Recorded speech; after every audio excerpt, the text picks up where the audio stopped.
Production funding for Ruckus has been provided by gifts from Dave and Jamie Cummings, the Hartwig family, Hush Blackwell, Barbara and Peter Gattermeyer, and by viewers like you. Thank you. Welcome to Ruckus, our weekly food for thought fight over the news of the day and the trends of the times. I'm Mike Shannon. The Ruckettes join me shortly, and our topics this week: a big change coming to Cedar Crest, a big change in how Missourians will vote next Tuesday, and there's also another big change at the Trump White House, plus roast and toast. But we start with our Newsmaker segment and talk about what may be the next center of strong economic growth in greater Kansas City. The riverfront area. The riverfront is under the aegis of the Port Authority, now called Port KC. The president and CEO of Port KC is Michael Collins, who once served as a senior aide to former Senator Kit Bond and also spent some time in the White House Office of Management and Budget. We are pleased to welcome back to Ruckus Michael Collins of Port KC. Michael, thanks for joining us. Thanks for having me here, Mike. What is the rationale for the Port Authority? I suspect most people are not well aware of what's going on at the Port Authority. Absolutely. A Port Authority, well, Port KC, there's actually quite a few in the state of Missouri. There's 14 port authorities. But here in Kansas City, our port district is the city of Kansas City, Missouri. We work on items such as transportation, development, and as well as trade and commerce. So we do have a functioning port, riverborne port, where we utilize the Missouri River to transport cargo. Some of that cargo today is going through, is coming from the Middle East today. And so we actually have a history of riverborne commerce that stems back from before Kansas City had a name. And so we're very proud of bringing that back to Kansas City. Of course, we do a lot of things at Richards-Gebaur Air Force Base, as well as Berkeley Riverfront, which is a lot of people are starting to see vertical development come from the ground. Well, you know, for all the time I've lived in Kansas City, people who pay attention to such things as economic growth and development have asked the question, why isn't there more going on where Kansas City began, down at the riverfront? Right. Now there is a lot going on. Absolutely. Well, to answer that question, Kansas City is over 300 square miles wide, and the greater Kansas City metro is even larger. And as we grew out further west, further north, south, east, you start to forget some of the areas that actually form Kansas City, and that's okay. That's what a lot of cities do. But what we've done over the last 6.5 years is take a honed focus on the riverfront, vibrant urban communities, urban downtowns that have waterfront. Some cities have done it very well. Other cities are behind us on the curve. But what we do know is that vibrant urban development cities across the country that have waterfront are looking at development first generation development like ourselves, or even third or fourth generation. Well, there's a lot going on there now. I drove through last weekend, and you Absolutely. have a major complex under construction. Yes, we do. We're working with a company out of Indianapolis called Flaherty & Collins.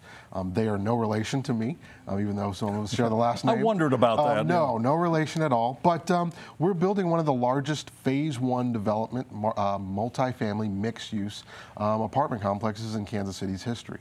410 units, $72 million project that is coming out of the ground and is slated for late spring of 2018. Have changes in the downtown area spurred interest in both the river market and the riverfront? Absolutely. The economic growth in downtown, and you can really start to see it today, is really growing by connectivity of the development. And that pushes others to look at opportunities that maybe didn't exist previously, 5, 10, 15 years ago, because there wasn't any synergy. And now in greater downtown area, you're starting to see synergy. You're starting to see, and even the crossroads heading east. That's how you create economic development growth, is really connecting communities. And we see that at the riverfront. Well, there's the streetcar downtown that goes to the river market area. Yes. Is it going to go and connect to Berkeley Park and the riverfront? Well, we hope so. We're really studying it right now. Who will decide that? Well, right now, a feasibility study is trying to make sense of whether or not we can financially create a streetcar. I thought there was enough money in the Transit Authority to fund that. Well, I don't know. One of the things that we are looking at Port KC is really looking from a capital perspective of how do we get this financed, and then the operational perspective of ongoing operations to really make sure that we have a streetcar that is connected to the main artery of downtown that really makes sense. But you'd like to have that streetcar go to the riverfront. Absolutely. It adds more density to the riverfront, and not all waterfronts have streetcars. And in just a few seconds, what else is going on there? What else could people go down there and take part in? Well, absolutely. Right now we have a new lease called with Bar K. It is a bar and grill and restaurant, which will also have a dog park, a membership dog park that they're taking a lot of data. They actually have another site. Bar K, right? Bar K, yeah. Yes. They will be building there. We have an entity called KC Crew that has nightly volleyball events for the area. Their members, we have over 1,200 people per week going just to play volleyball. And in the future, you're going to see us look at adding more amenities for fitness. And you'll have to come in and tell us about them when they get in position and ready to go. Absolutely. Thanks very much for coming. Thank you very much for having me. That is Michael Collins, CEO of Port KC. Now let's meet the panel and start a ruckus.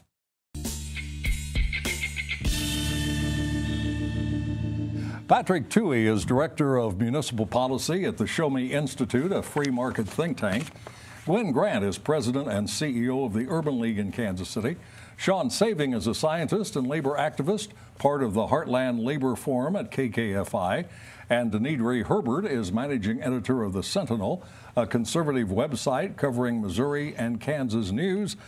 I suspect we'll have ideological diversity on the panel today.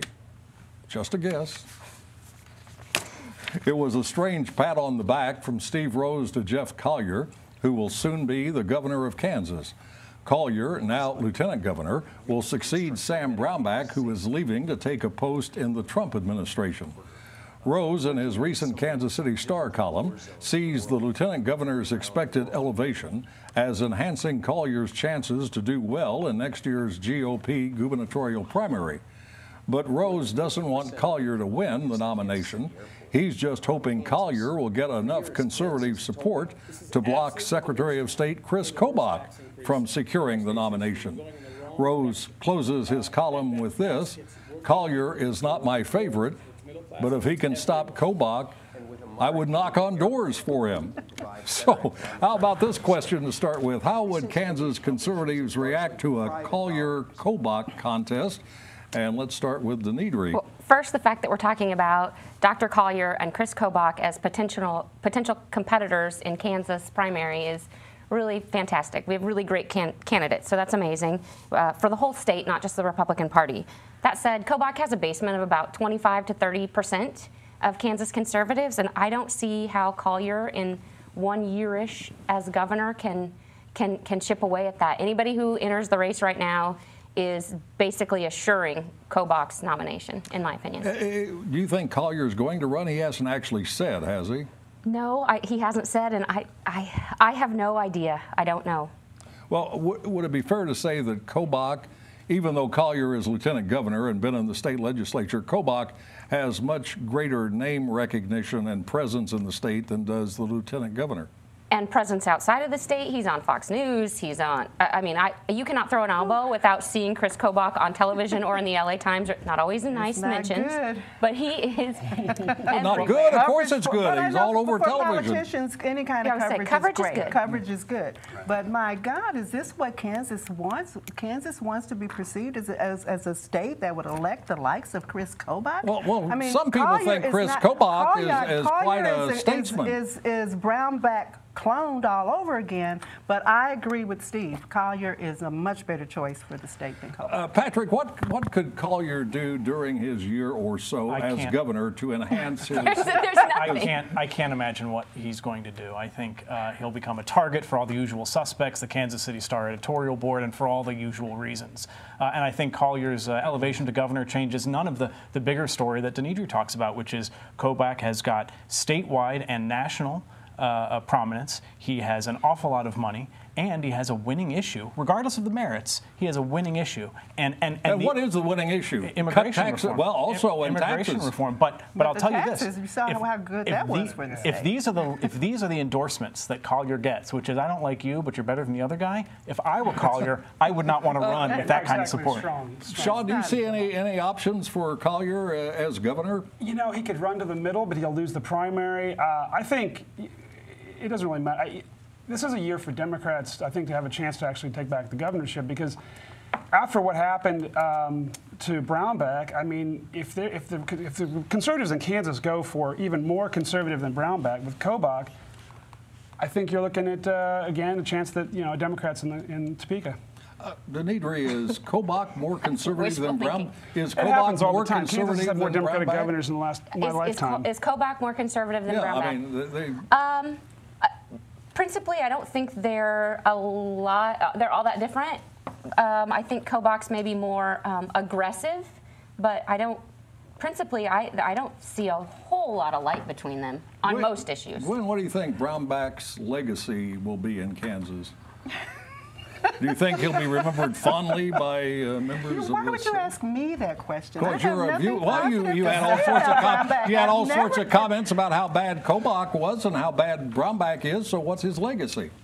He practically bankrupted the state with his tax. Did he really? They ended the year with a $72 million because surplus. They had to take action around him to do that. No, they didn't take any action around him. They hadn't raised the income taxes. They lost how many jobs? How many more jobs do we have now? We might have more small businesses. We have more private. It's a national story. 26 states were running deficits. What happened in Kansas was two of their biggest industries, energy and agriculture, went in the toilet. It happened at the same time. Now, the legislature did not cut spending when it cut taxes, so there's plenty of explanation to go around. But I think, for better or worse, Brownback will be saddled with this. Yes, he should be. The aforementioned Mr. Kobach does not have a direct role in Tuesday's elections in Kansas City, Missouri, and throughout the state.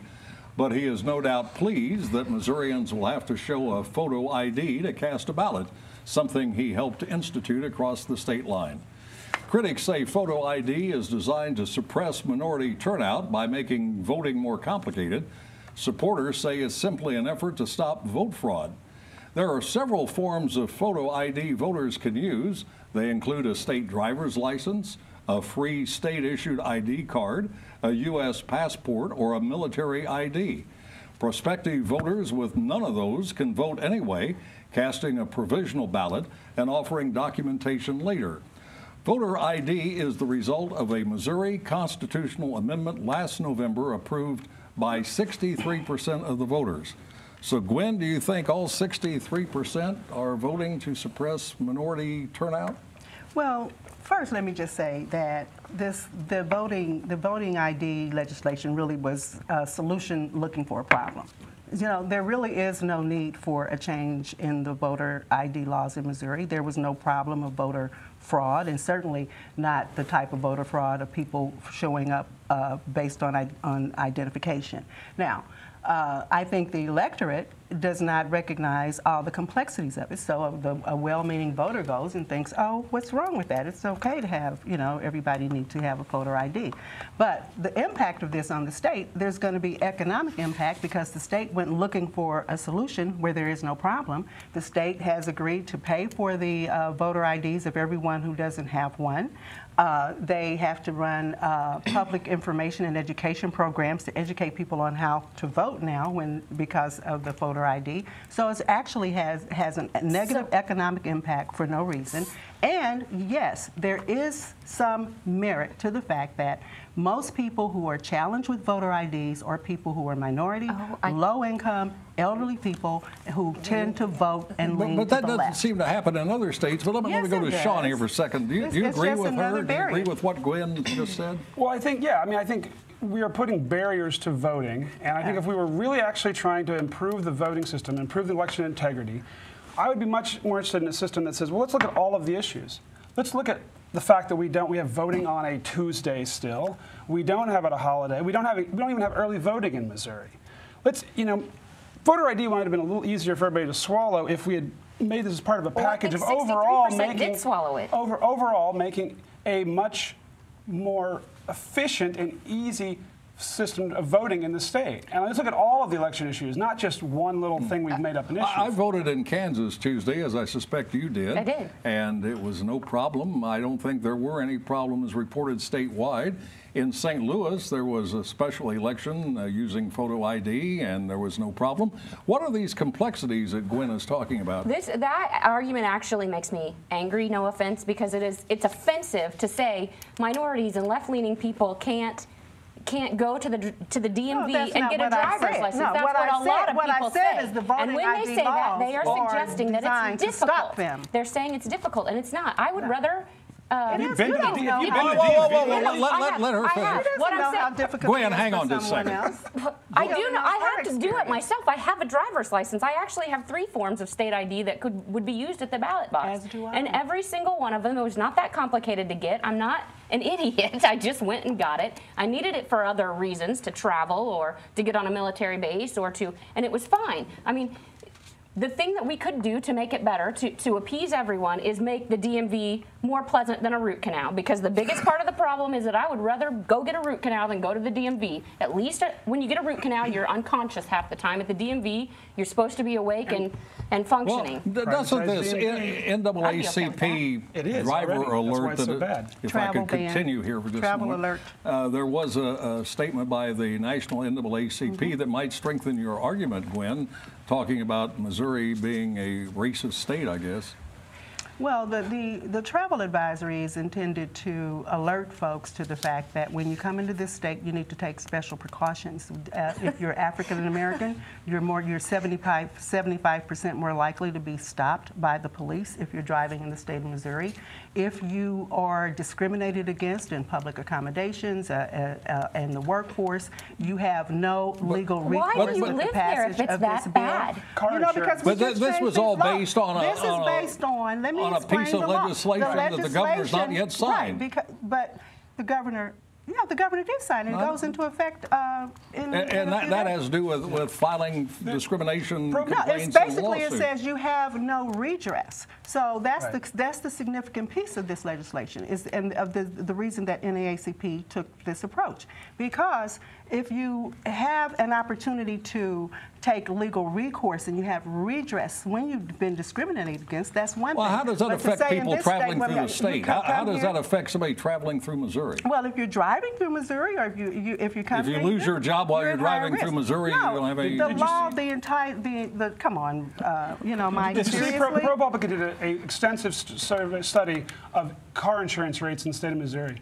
Missouri is grotesquely overcharges people who live in minority neighborhoods. It's really good data. You should go take a look at it. It's unbelievable. Patrick, you study policy. How will we know if you study policy? How will we know if the photo ID suppresses minority turnout?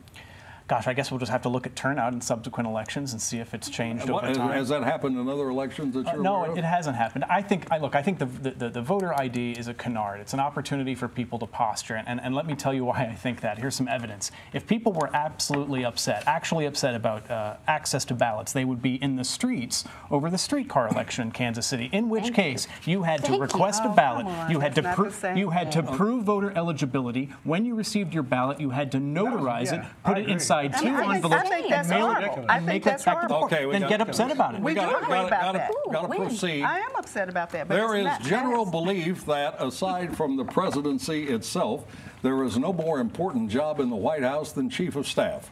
Over the years, major players have held that post: Rahm Emanuel, James Baker, Dick Cheney, H.R. Haldeman, Alexander Haig, to mention but a few. The Chief of Staff is sometimes called the gatekeeper, okaying what papers and what people have access to the president's time and attention. Just last week, a major shakeup in the Trump White House.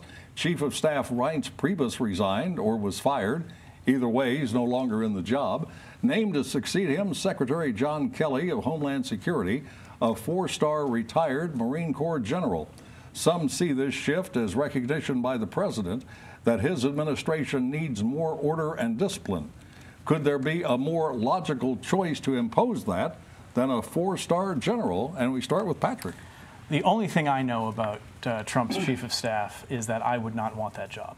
I don't know about General Kelly's background. I don't doubt that in normal circumstances he is absolutely capable. But I think the challenge with the Trump White House starts with Trump, and not the chief of staff, and certainly not the other people. Well, does the fact, though, that he went to somebody with this history of imposing order, a four-star general, suggest that Trump himself might be cognizant of the fact that his administration is troubled? One would hope so. The eye that sees all sees not itself. So I'm sure Trump looks around at the chaos and says, I need somebody to clean this up. But the question is exactly that. Does Trump understand that he owns some of this chaos? And I don't know. Denidre, if Trump becomes more regimented and structured, doesn't tweet on any whim that occurs to him, will that diminish his appeal among the base supporters he has? I don't think so, and I actually think, sorry, Patrick, I actually think Kelly's he's making a difference already. We've spent the last 2 days talking about immigration, legal immigration reform, instead of whatever Trump tweeted the night before. He's tweeted much less. His tweets have been a little less aggressive, and I think Kelly's having an impact. I suspect Trump has finally hired somebody who he will listen to, I hope. I'm knocking on wood. But it seems like he's listening. Right. But a week, but it's been a good week. Dramatic. It's been like a week without tweets. I know. We've seen Trump go dark for a few days, and then he comes out. Wayne, let me ask you this. Do you think it's too late for a reset of the Trump administration, noting that other presidents who have preceded Donald Trump have had to do resets of their administrations? I don't think Trump is capable of resetting. But it's not too late? No, I don't think you can ever get there. I think he'll bring someone like Kelly in, they'll make a little progress, and then he'll go totally crazy again, and he'll do something, and we're right back. A fish rots from the head, and Kelly may bring in line all of his subordinates, but unless he takes away Trump's phone, I don't think, and really, like I said, all of a sudden runs Trump. Trump's his own worst enemy here. I mean, you got an economy that's actually doing pretty well, because that's what economies do after long recessions, and it was going to come back anyway. And this guy, I mean, he's shooting himself every day. That's the last tweet he made. The last one I saw this morning was Trump saying, "Look at the economy; it's great." So that's a stopped clock. I mean, come on, twice a day you might be right. I mean, look, the point is, that is more disciplined than someone will push a button and he'll be off to the races again. I mean, there's so many more people who need to be cleaned out of that administration at this point. What about his family? Do you think a chief of staff is going to be able to deter Ivanka and Jared from seeing the president when they want to? Well, that remains to be seen.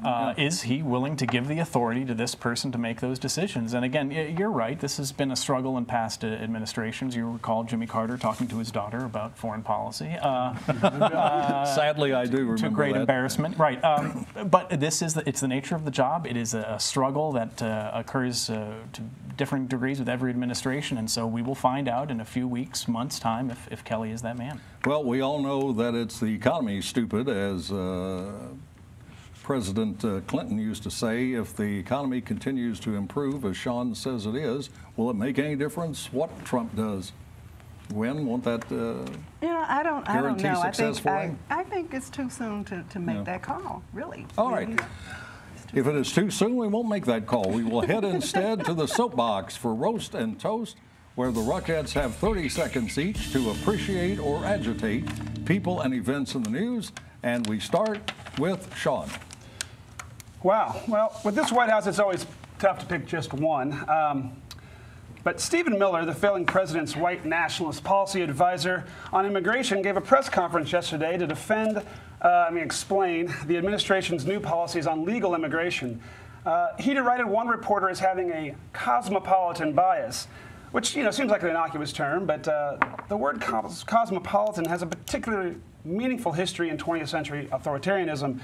Fascists like Stalin and, yes, I dare say it, the Nazis, frequently assailed cosmopolitan tastes and culture, particularly those of the Jewish persuasion. Miller's use of the word was no accident. General Kelly, if you want to clean up this White House, Miller should be at the top of your list. Patrick. Thought it was a cocktail. My toast today goes to the Urban Neighborhood Initiative, a nonprofit focused on revitalizing the Kansas City's urban core, and Gwen Grant is a member of their board of directors. The UNI recently released a study of vacancy in the urban core, and particularly its relationship to tax foreclosure, and not only described the problem in Kansas City, but suggested some opportunities where a government can streamline the process to return these homes to private and productive use. It is a serious, sober paper, and policymakers should Got to move quickly, Denidri. Yes, my roast this week is to global warming alarmists. UCLA just released a study this week saying that your pets are causing significant global warming. I'm sorry, they've already tried to take my steak. They've told people they can't have children. They've basically said, go off yourself, don't travel, don't drive. They've taken everything good out of life and tried to turn it into misery, and I'm sorry, they can't have my dog. Okay, Gwen. So I'm going to roast Sarah Huckabee for unabashedly layering further fabrications on top of President Trump's fabrications regarding his conversations with the President of Mexico and the leadership of the Boy Scouts of America. I mean, really, Sarah, you who are often chastising media about fake news should be ashamed of yourself. And finally, Ruckus is about to begin a summer vacation because of upcoming special programming, Pledge Week activities, and studio construction. Ruckus will be off for the next few weeks, but Ruckus will be back on September 7th at 7 p.m. for more of the news of the day and the trends of the times.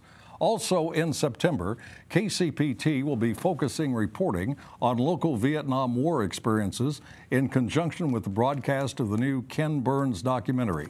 For information about attending the event with directors Ken Burns and Lynn Novick, or to share your own stories, visit veterans.kcpt.org. Now for the Ruckettes and the crew, Mike Shannon saying thanks very much for watching. Have a great August, and we'll see you in September.